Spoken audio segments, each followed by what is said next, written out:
Nigerians have signed a petition demanding live coverage of the proceedings of the Presidential Election Petition Tribunal. Good day, viewers. I'm Chris, Secure Future Village. This is an update from the Tribunal hearing.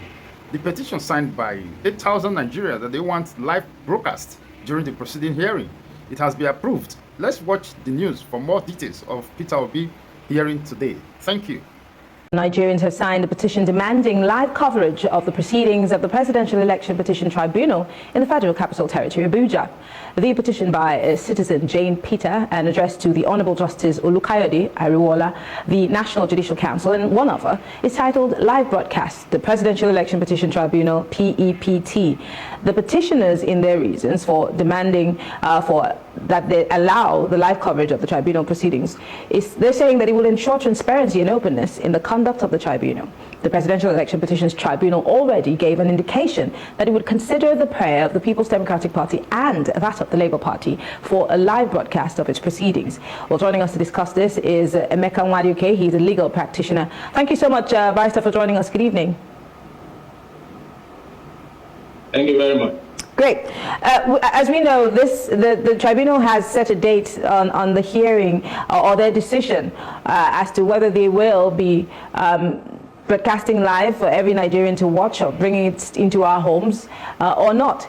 And so we're not necessarily going to be debating on it, but we're going to be talking mostly as to why it should be important or why it is important for Nigerians to participate in the live proceedings. But let me take you back to the elections, the February 25th elections and all the things that transpired. The fact that INEC had made a promise that they were going to make sure that these elections were seamless, they would be as free and fair as possible.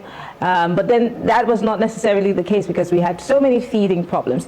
If the elections were to go better than they went in February, and of course even the ones that came up later in March, would there have been a need for people to have, or for the calls that we're getting now, for a live broadcast of what's happening in the tribunal?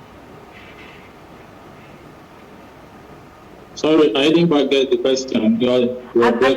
I'm asking if the elections had gone as planned, without all of the feeding problems, the violence, and all of the questions that have been raised about INEC, would there have been a call like this for the proceedings to be made live? I mean, we've had tribunals come and go, but we've never had these kinds of calls.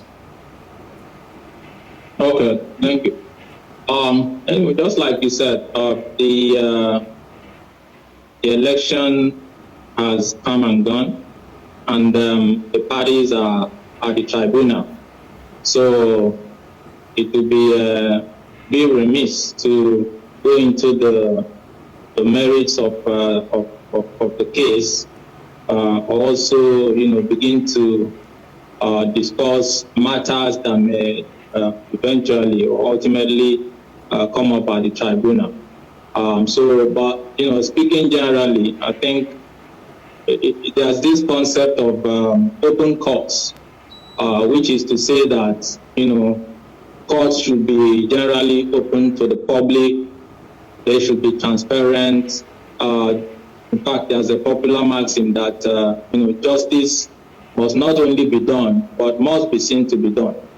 And so I guess without the issues that happened before or during and after the election, probably, and given the parties that are involved, because especially the three key parties are very big political juggernauts, you can say. So at any rate, it will always be an exciting hearing. The stakes are very high. The parties are very strong, the personalities are very high profile. So you have all the stakes of a big drama really about to unfold. Let me ask, there are several people who have been talking about our democratic process and how we pick our leaders. And certain people have said that there is no point, in voting if elections will be decided by courts. What are your thoughts on that? Yes, in principle, that has always been a concern, really, to jurists and even citizens generally, because the expectation is that elections should be held the processes should be free and fair, the winners should emerge, losers should congratulate winners, knowing that the process is fair and transparent.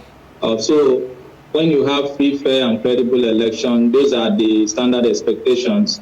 And we've also had such happen in other climes. And even in our climb, we've had some candidates say, I was beaten black and blue. There's no point going to court. Congratulations, you won.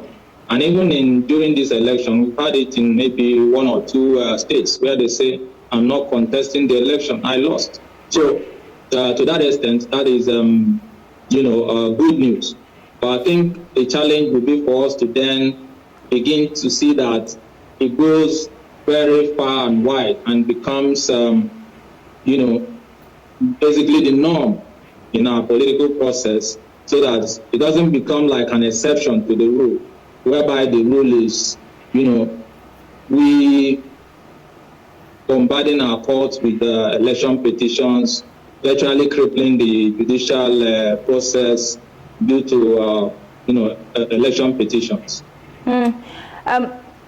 I like how you're saying that we have to ensure, but how do we ensure it? Because it looks like the elections always go a certain way, no matter, even with what we saw leading up to the February 25th elections, many people had thought that with all of the preparations and the introduction of the beavers and all that INEC had put in place, and the level of, participation that we saw across different political parties, that things would have changed, but then it still came out the same way we've always seen it, the same level of violence, if not heightened, the same situation of people coming to destroy ballot boxes or people being told not to show up if they're not voting for certain political parties.